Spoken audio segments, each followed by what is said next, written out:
अस्सलाम वालेकुम दोस्तों, वेलकम टू ब्यूटी विद माहा। दोस्तों, आज मैं आपके लिए एक बहुत ही अहम मसले का हल लेकर आई हूँ।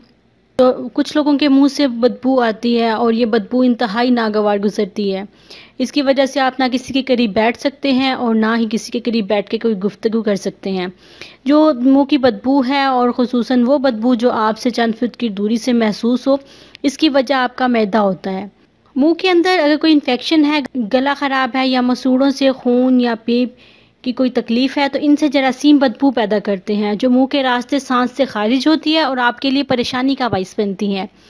ये जो मर्ज़ है इंसान का अपना पैदा करता है। मुनासिब ग़िज़ा, ठीक वक्त पर खाना ना खाना, मुरगन चीज़ों का इस्तेमाल इसकी वजह बनता है। इसके अलावा जो लोग ज़हनी तौर पर ज़्यादा मसरूफ़ रहते हैं, सोच विचार और ज़्यादा दिमागी काम करने वाले लोग होते हैं, वो अक्सर इस मर्ज़ का शिकार होते हैं।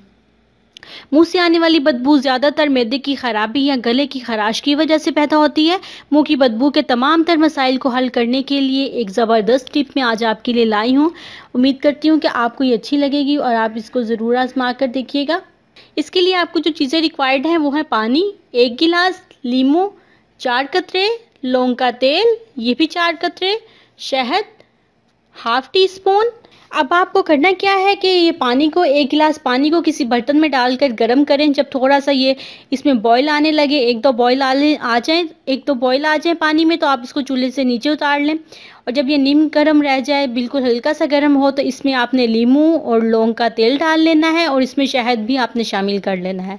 ये तीनों चीज़ें इसमें पानी में शामिल करके आपने इस मिक्सर के गरारे करने हैं। गरारे गले से लेकर बाहर पानी निकालना है और इसका थोड़ा सा पानी आपने निगल भी लेना है।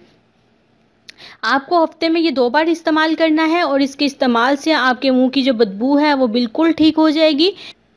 इस टिप के इस्तेमाल से आपके मुंह की बदबू को इंतहाई मुख्तसर मुद्दत में ख़त्म हो जाएगी और इसके अलावा जिस्म के जो फालतू मादे हैं वो भी खारिज होंगे और मैदा और आंतों की सफाई भी होगी।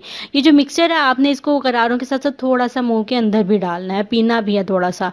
टॉनिक की तरह आप इसको इस्तेमाल कर सकते हैं। उम्मीद करती हूँ कि ये छोटी सी टिप आपके लिए बहुत हेल्पफुल रहेगी। तो वीडियो को लाइक करें, शेयर करें, दुआ में याद रखिएगा। Thank you. अल्लाह हाफिज़।